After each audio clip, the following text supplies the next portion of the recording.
So for the last half an hour, we have got hopefully 3 people that can really help dive into this a little bit more practically, and we can hear from them and their experiences. And I do want to obviously hear from you as an audience as well. So at any point, if you've got any questions for this group, then please do put them in. But do we have Dirk, do we have Brendan, and do we have Nancy? Are you on the call? Hopefully you all are. Dirk Jan is here, yes. Hey, hello Dirk. And Brendan?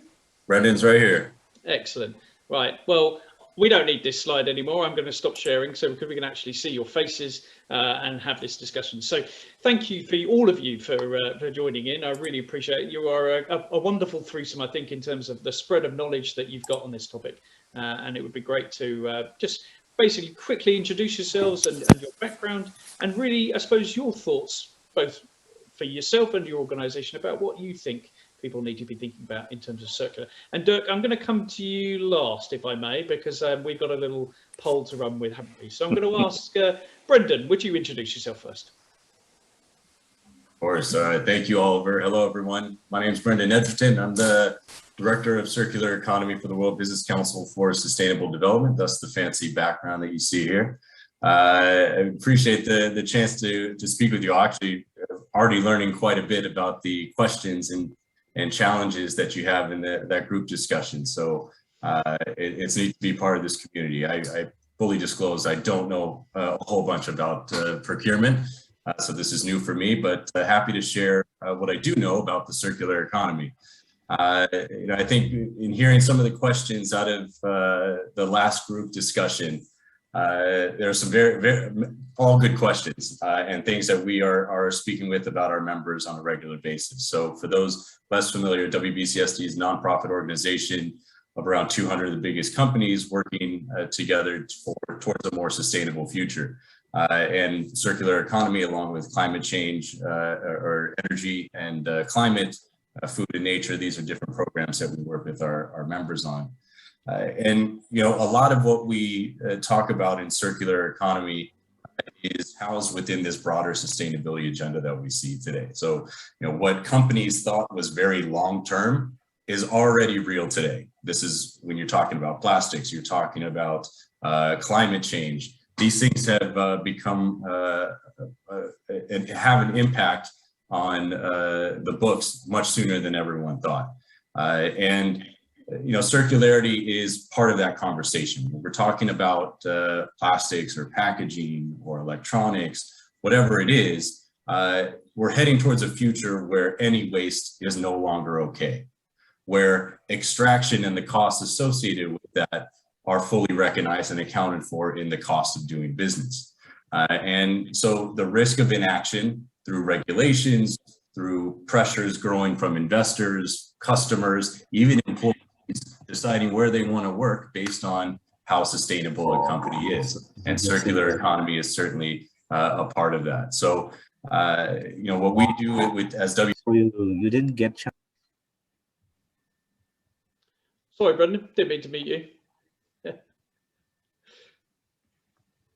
You can unmute yourself, Brendan, I'm sure. There we go. Sorry about that. Very good.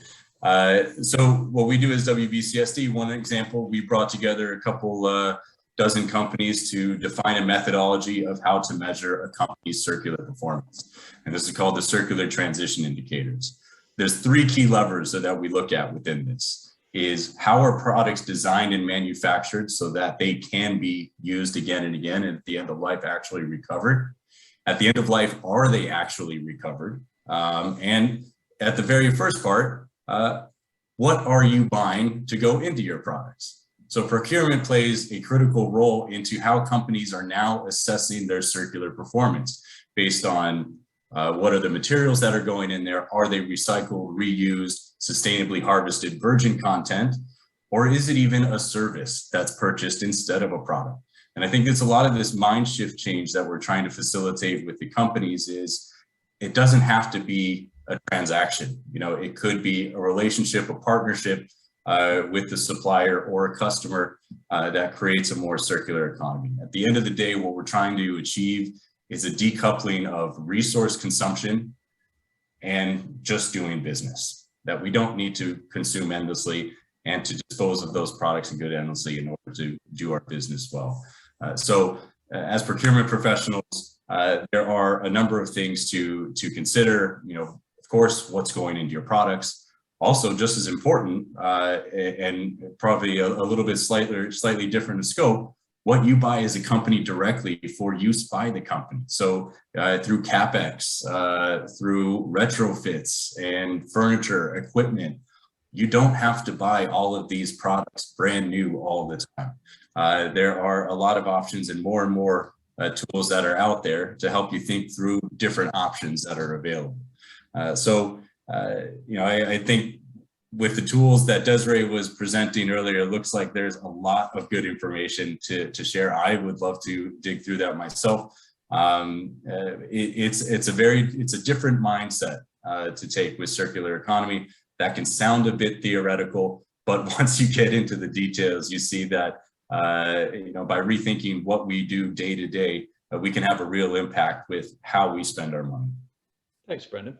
Thanks, Brendan. And as I said, we'll come back to you in just a second to talk about a little bit more about specific tools and stuff that you're working on WBCSD. I know you're doing some great stuff there. Nancy, I'd like to introduce you. I think we wanted to get a specific industry example of what's happening and huge, fantastic ambition that you're associated with. So please introduce yourself, Nancy. Yeah, thanks for the opportunity. I'm Nancy Gillis. I'm the CEO of a mission-driven nonprofit called the Global Electronics Council. And we've been around for about 15 years, and our focus has been on leveraging purchasing power to really make a more sustainable and just world in the area of electronics and technology. And of course, Oliver, as you know, and we've talked about, we really can't function in today's world without technology. And it's not just the technology that we're all looking at each other and we're either a postage stamp on a screen, but it's also the technology that we now find in toys. I don't know how many of your children are hooked up to gaming. It's in our kitchens, it's surrounding us. It's our automobiles, right? They are now basically computers with rubber tires. So if we're talking about a sustainable world, we have to look at the technology, and what the Global Electronics Council is doing is trying to figure out how can we help those who make large-scale institutional purchasing decisions, direct and indirect, every day, empower them to prefer electronics that are credibly sustainable and increasingly not just sustainable, but circular as well. And what does that mean? What's the difference? So we're focused on that. And as you know, we're super excited. Our commitment to the power of the purchaser includes, of course, our global campaign. And I think I'll get an opportunity to talk a little bit about that, but it's really to start leveraging those decisions to influence those who actually design. So as Brendan was talking about, it's no longer just preferring more sustainable products. It's actually looking for those products that have been consciously designed to be broken apart and brought back into material flows. And that is a conscious decision. And purchasers can prefer products who exhibit that, as well as, of course, purchasers could prefer not buying the products at all and buying the service of those products. So that's something I look forward to talking about. Absolutely. And as many of you have probably noticed in recent news, the likes of Amazon have been sort of had their finger pointed out for them for what's actually happening with a lot of their unused products and everything else in warehouses. But it's not just Amazon. And I'm sure we'll be able to ask you and get to the heart of that and what that means for those procurement professionals and procurement professionals like them. But this is about procurement. This is really about understanding what this means actually for procurement. You'll learn more about what the circular economy means, but we really do need to have that procurement perspective. So very happy, very delighted, in fact, to be joined by Dirk. Dirk, please introduce yourself and yeah, your thoughts. I'm happy to run the poll as well once you've introduced yourself. Right. Hello, Oliver. Hello, everyone. Yes, I've been for more than 25 years with Unilever. Well known, I guess, in many supply chain roles, but the last many years in procurement, the last years in procurement of ingredients, and responsible for the sustainable sourcing, sustainable agriculture plan that we had. In the last 6 years, I've been with a very different kind of industry, the chemicals business, a company Covestro, a carve out from Bayer. That has totally amazed me because I learned a lot about chemistry. Only 5% of what those individuals there know, I can tell you. But I also learned that chemistry is a big solution in anything we want to achieve in sustainability. But as Oliver said, we're talking about procurement here. And as I see 200 professionals on this call, either in procurement jobs or in sustainability roles or others, I want you to think about your supplier base or your company and how they go about their supplier base. And I'm going to test, well, I don't need to test the skills of Oliver on Zoom. I've been impressed already, but everyone else's skills. So the first question you see on the screen, if everything works out, is how much you actually know about your raw material and services market. So the supplier base, the sort of price trends, how much do you know about the materials you buy, the services you buy, or if you're not in procurement, that your company is buying. So are you very confident and you understand it? Are you somewhat confident or not confident, but understanding it, or nowhere, well, near enough? So could you give your vote and then we see what the result is? So I can see the results here, and there's almost everyone's voted now, which is great. Dirk, what do you think the answer is going to be? I think I'm dealing here with a lot of professionals, so I guess it's the first answer mainly. Yeah, I'll share the results now, so hopefully you can all see that. There have been people a bit modest. Because if those are procurement professionals, I would guess they would be very confident and knowing what their materials are, knowing their supplier base. That's at least what I would expect from sort of a team that I would lead. But okay, hold on this thought. So the next question is, you can guess where this is going. What do you know about the market of waste materials? And any services related to that. So who are the main players? What kind of waste are we actually talking about? How do the supply chains look like of waste? So your votes, please, on where you think we are. And tell me when it comes in, Oliver. Yeah, and you're not going to be disappointed, Dirk. Well, I think all of us are going to be disappointed about the result. Well, I expected it to be even lower than what I see on the screen. And that is exactly my point.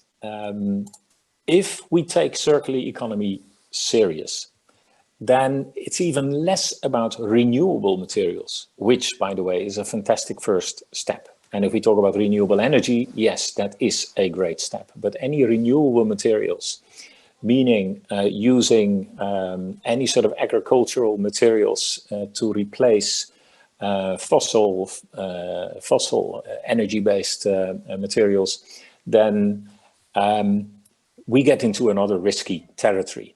We all know the discussions around palm oil. It's the most efficient crop in the world, and that's why it's used in so many products, but we see the issues around it.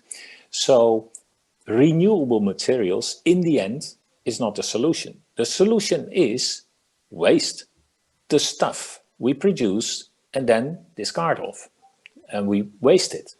So waste actually will become for sure the most valuable material. I expect there will be a battle for waste. It's just a matter of time. If carbon pricing is going to be introduced, or any sort of carbon tax, or if the fossil industry at last is getting rid of all the subsidies or tax exemptions that are there, I tell you, any materials that are coming to you through recycling mechanisms or whatsoever are going to be fought for. So I think that is really interesting. And here, with all those procurement professionals in the meeting, isn't this super exciting? This is a new market where we know nothing about. I put it black and white. We know a bit, but really, do you understand the full supply chain of the waste markets? Do you understand what your own company puts into the market? Do you understand if that can be reused or recycled somehow so that you as a procurement manager can buy this again as a feedstock for the materials, the products you make?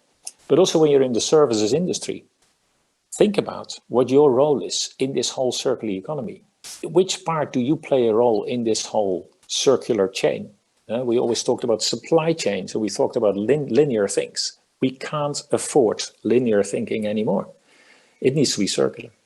So that is really where I think we have the key challenge as procurement. Excellent. Thanks, Dirk. So I'm keen to open it up to the floor in a second. So if anyone's got any questions they'd like to ask, you can put them in the chat. Even better, if you'd like to raise your hand, if you go into the participants button, you can actually see the opportunity to raise your hand. I think that's where it is, if I remember, which doesn't seem like the most sensible place for it, but that seems fine. So do put your hand up if you'd like to share something. Before we do that, I'd just like to come back to you, Brendan. In terms of specific sort of tools or places that procurement professionals should go and look, or things that they should examine, what are you working on WBCSD, and where might you advise procurement professionals to go to really understand more, other than, of course, the SBP? What sort of tools and templates do you think are on offer that are worth them looking at? Well, I think we're getting to the point in the conversation where it's no longer a general circular economy discussion. There are companies and industries are starting to get into what does it mean in my industry, in my position in the value chain, even for my department. You know, in that aspect, it's hard to point to one specific resource. However, you know, I can give some examples of what's out there, and forgive me, Nancy, if you're going to be touching on this in a little bit, but don't ruin it for her. Don't ruin it. Yeah. Okay. Well, let's go to another one. Let's go to another one. Well, I told Nancy she could have that talking point. You know, some of the resources we have at WBCSD, it starts at very, very intro things like what is the circular economy. There's another one on what is the business case. And I think this is a particularly interesting resource because what it breaks down is to provide people within companies who want to advocate for circular economy within their business is what are the different levers that you can go to your CFO or your executive and say, this is why we should move towards increased circularity. And we found that there in general are 8 different business cases that you can make. And they fall across 3 different categories, from improving or increasing growth in the revenue or reducing cost, improving resiliency of the company, or ultimately mitigating some of the risk that might come by failing to move towards circular. And there's some more examples in there in this 8 business cases for circular economy. In terms of resources then of what companies can use, we have the CE guide that we offer, so that's ceguide.org, and this breaks down all of the different actions you can take within a company and by department or profession, and within that you'll see we have design, finance, accounting, manufacturing. So Ed, I would encourage everyone to take a look at that, and you might get some more ideas there. Excellent, Brendan. Yeah, I just worked out, if you Google WBCSD circular business case, it's the top thing to look at there. So yeah, there's some really good resources out there. And as I said, many of the people on the call, as I said, even though we are sustainable procurement professionals who probably got the passion for it, still circular economy can be a bit of a mystery, and the business case is critical to that. So Nancy, without wanting to spoil your story, and Brendan did well not to, because I know you guys work well together, but share a little bit more about how this is practically working in electronics. What sort of things are you doing, and what sort of things do you think are transferable to other industries? Yeah, that's a good question. And let's take it from the macro, because in our breakout group, we started that conversation with oh my gosh, is this even possible? It's too big, it's too huge, to more of the discrete, I'm doing procurement every day. What am I supposed to be doing that may be more of or different than all I was doing for sustainable procurement? So from the macro, what Brendan didn't talk about, and I'm of course coming from an electronics perspective, run the Global Electronics Council, and so no big surprise.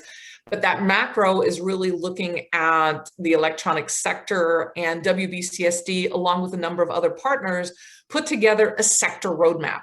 So if you're trying to think from a sector perspective, for those of you who are on the call and you're thinking, what are we supposed to do from a sector perspective to bring it? I think it's a tremendously great example. It's the Circular Electronics Partnership, and it was a year-long initiative. Again, WBCSD was a prime leader in that, to say, how does electronics become more circular? And it does talk about some of the challenges that have been raised, which is take back, right? So how do I actually get stuff back, either into my own organization or to others, to make this whole circularity happen? So first and foremost, I'd point people to that roadmap document. Then there's the specifics about, okay, well, if I'm looking, again, my purview electronics, I'm looking at just daily what I'm supposed to do. One of the first things that we're seeing a change in already is, do you really need to buy the thing? Can you buy the service of the thing? And I know all of you and I talked about it. It is this transition, and certain sectors, food stuff sector and so forth, doesn't lend itself well, but obviously electronics does. So when you're now having to meet the copying, the mobility, communications needs, the laptops, all of those, are you having to actually continue to buy the hardware, or can you buy the service of it? And that is great. And we're actually seeing more of that. And we're seeing more of the suppliers making that buying X as a service available. But the challenge, I think, for procurement professionals is, in one way, it incentivizes industry, right? Because now you're trying to build those products that more and more people will be leasing or renting. So that's good, but it's going to end. And somebody is going to end up with the last iteration of that leasing or renting. So one of the things that we advise is putting into your procurements this question of, at its end of life, what are you, the supplier, going to do with it? Right? Because we don't want these orphan products running around, which is what we have right now. We've got these orphan products that are being put into second life that nobody's taking responsibility for. So yes, services, try to get the service aspect of it, but make sure that you are also, as part of your procurement, asking what the final resolution of those products are as well. And that's, I think, applicable to other sectors, not just electronics. And I know you mentioned Amazon. So let's just go ahead and talk about Amazon, and let's talk about actually Amazon as a third party, right? A reseller. So there's going to be a lot of people on here. Your products are resellers. When you put those products available, many producers have requirements that if those products aren't bought, they should, for brand protection, be disposed of, right? So if you're a supplier and you're putting this stuff out on a reseller, what are you doing to make sure that your agreement with that reseller, that third-party platform, is not just that you recycle it, but also that what are you doing as far as second life, right? And I think that's the problem that Amazon ran into as well. What's the responsibility that you bear? And again, I think this is something that as procurement professionals, we can ask the third-party platforms, if you're a big enough buyer. I'm not sure that Amazon would really care about my thoughts on, what agreements that they have. And I think also what came up in our conversation in our breakout room, and this will be my last point, Oliver, because I know you want this concise, is these question of, well, okay, I'm buying this, or I'm buying things, but what do I look at beyond potentially just the performance of the product? How about the vendor themselves? And I think there is a question whether or not they have supplier codes of conduct that start asking their suppliers, are you trying to do that closing the loop within your facility? Because it can't just be one big closing of a loop. Every successive opportunity within the supply chain, if those, be it transportation, be it assembly, be it manufacture, if you're trying to close that loop, it's definitely going to make a difference. Indeed. So, I could talk a lot about this, so I'm going to be quiet now. That's fine. That's fine. We're always short. time. We're always short on time for these sessions, but we're going to have a very quick fire questions now. So I'm asking the people that I'm going to ask questions very quickly, and I'm going to get one of our panel to respond to them. And again, you can make a comment as well as ask a question. That's absolutely fine. Alan Hayes, always good to see you. Appreciate your thoughts. Oliver, indeed, good afternoon. Building on the point from Dirk about waste, there's at least one example I'm aware of, which I've put in the chat there. It's Schwartz, the owner of Lidl, buying part of the Suez waste management and packaging recycling business. It's a few months ago. The consensus is that they're making a savvy move to be able to secure future flows of recycled packaging and materials for use in their supply chains. So excellent. I think Dirk's not just putting out something that makes conceptual sense. It's there's examples of it in the marketplace already. Excellent. Thanks, Alan. Very good point raised. Bridget, you're here. Nice to see you. Your question or thoughts? Yeah, my question was for Nancy. Just a quick one. When you developed that map for recyclability or reuse purposes for electronics, did you overlay that with other industry groups or anything similar? We looked predominantly at the electronic sector, but with an eye towards other commonly off-the-shelf products and their ability to reuse it. If I understood your question, maybe we can offline that as well. Yeah, it's an interesting point, I think. Yeah, but I'm sure there's lots that the pharmaceutical industry can learn from electronics and likewise. Rajesh, could you share your thoughts or question? Yeah. So my question is to Nancy on the second life of electronic equipment. So Nancy, I find a lot of corporate today, the laptops, the smartphones, they ask companies to recycle the product and destroy the product completely instead of trying to make it reusable for someone else because of data security and data privacy kind of concerns that they have got. What is your thought and recommendations to those companies? Very good question. Yeah, it is. And it's one that Oliver and I talked about as well, is this increasing intersection in electronics between sustainable, circular, and secure. And I think it's a false assumption that having a repaired or refurbished product is an unsecure one, and that the only way to keep data secure after first use is to destroy the product, because that is incorrect. And so we give some guidance, and we actually are going to, as the Global Electronics Council, put out specific guidance and identify vendors who can help make sure that you still have the data wipe. And there are standards on how to wipe without having to crunch and munch parts of like the laptop or the server or so forth to keep it secure. But that's a really good point, is that as purchasers, we need to not allow the idea that to be secure, it means no second life, because that is counter to what sustainability and circularity stands for. Indeed. Indeed. Laurie, I think you, Helen, if you're there, you can ask a quick question. And I think I'm going to have to make that the final one before get some final thoughts from the panel. So Laurie, are you there? Okay, yes, I'm here. Thanks a lot. I have a question for Dirk. The question is, you mentioned a lot about how waste will be the future raw materials, right? And the question is, do you think there are or will be enough facilities or waste suppliers to source these recycled materials, or how are you for now sourcing waste? I think there are, fortunately, a lot of good initiatives happening already. You see it particularly in the packaging industry, where they seriously are not only looking, but making moves into the use of recycled material. But that is sort of the tip of the iceberg, although a lot of the waste we do see is related to packaging. Unfortunately, think of all the plastic bottles that we see swimming around.